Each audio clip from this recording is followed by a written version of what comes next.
મિત્રો, આજે આપણે વાત કરશું રેશન કાર્ડ સાથે જો તમારો મોબાઈલ નંબર લિંક ન હોય તો એને તમે જાતે કઈ રીતે લિંક કરી શકો. સંપૂર્ણ માહિતી ઓનલાઈન આપવાની છે તો વિડીયોને પૂરો જોવા વિનંતી. ચાલો શરૂ કરીએ.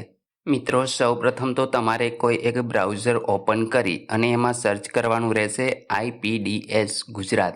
જેવું તમે આ સર્ચ કરશો એટલે તમને પેલી જ વેબસાઇટ જોવા મળશે ipds.gujarat.gov.in. જો આપણે પોસિબલ હશે તો આને ડિસ્ક્રિપ્શનમાં આપી દઈશું, તો ત્યાં તમે ક્લિક કરી અને જાતે જ આ વેબસાઇટ ઉપર આવી શકશો. તો મિત્રો, આના ઉપર તમારે ક્લિક કરી લેવાનું રહેશે. જેવું તમે ક્લિક કરશો એટલે આ પ્રકારે વેબસાઇટ છે એ તમને જોવા મળશે. મિત્રો, તમે નીચે સ્ક્રોલ કરાવશો તો અહીંયા આપણે લિંક્સના ઓપ્શન તમને જોવા મળશે, જેમાં આપણે જોવાનું છે ગુજરાત TPDSના SMS એલર્ટ માટે તમારો મોબાઈલ નંબર રજીસ્ટર કરાવો. તો મિત્રો, આ જે ઓપ્શન છે એના ઉપર તમારે ક્લિક કરી દેવાનું છે. જેવું તમે ક્લિક કરશો એટલે અહીંયા PDSના એલર્ટ મેસેજ માટે મોબાઈલ નંબર રજિસ્ટ્રેશનનું એક ઓપ્શન તમને જોવા મળશે. તમારે તમારો મોબાઈલ નંબર છે એ આ ખાનામાં નાખી દેવાનો રહેશે અને ત્યાર પછી મિત્રો આગળ વધોના ઓપ્શન ઉપર ક્લિક કરવાનું છે, એટલે તમારા મોબાઈલ નંબર ઉપર એક OTP છે એ મોકલવામાં આવશે. તો આપણે મિત્રો મોબાઈલ નંબર લખી અને આગળ વધીએ. જેવું તમે અહીં આગળ વધો ઉપર ક્લિક કરશો એટલે તમારા મોબાઈલ નંબર ઉપર એક SMS છે એ મોકલવામાં આવેલો છે. તમે જોઈ શકો છો અહીંયા એક પોપઅપ છે એ તમને જોવા મળશે. તો મિત્રો, અહીંયા તમારે ઓકે આપી દેવાનું છે અને તમારા મોબાઈલ નંબર ઉપર જે SMS આવેલો છે એને તમારે અહીં વેરીફાઈ કરવાનો છે.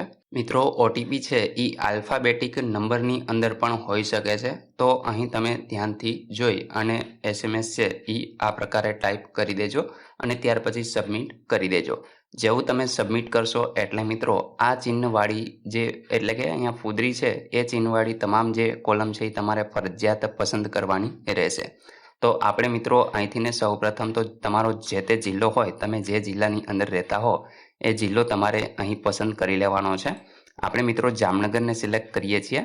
તમારો તાલુકો છે એ તમારે અહીંથી ને પસંદ કરવાનો છે, તો આપણે જામનગર રૂરલને છે એ સિલેક્ટ કરી લઈએ છીએ. ત્યાર પછી મિત્રો FPS વિસ્તાર એટલે કે તમારા ગામનું નામ અથવા તો તમે જે જગ્યાએથી ને રાશન મેળવો છો એ મિત્રો અહીં લિસ્ટમાં તમને જોવા મળશે. થોડો પેજ છે એ લોડ લેશે અને ત્યાર પછી તમને છે એ કોલમ જોવા મળશે. તો અહીં મિત્રો તમારો જે પણ વિસ્તાર તમને લાગુ પડતો હોય એ તમારે અહીંથી ને સિલેક્ટ કરી લેવાનું રહેશે. ત્યાર પછી મિત્રો સબમિટનું ઓપ્શન છે, તો આ ઓપ્શન ઉપર તમારે ક્લિક કરવાનું છે. અહીં તમે જોઈ શકો છો your mobile number is registered successfully, PDS alert for deactivate visit PSD portal.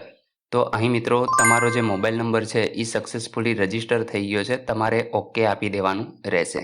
તો મિત્રો તમને આ પ્રકારે અહીં મેસેજ જોવા મળશે કે PDSના એલર્ટ મેસેજ માટે તમારો મોબાઈલ નંબર રજિસ્ટર થઈ ગયો છે. અહીં તમે જોઈ શકો છો અહીંયા મોબાઈલ નંબર તમને જોવા મળશે, તમે જે ડિટેલ સિલેક્ટ કરેલી હતી એ તમને જોવા મળશે અને રજિસ્ટ્રેશન કઈ તારીખે કરાવેલું તો અહીંયા તમે જોઈ શકો છો 4/3/2024ના દિવસે જ આ રજિસ્ટ્રેશન એટલે કે આજે જ કરેલું.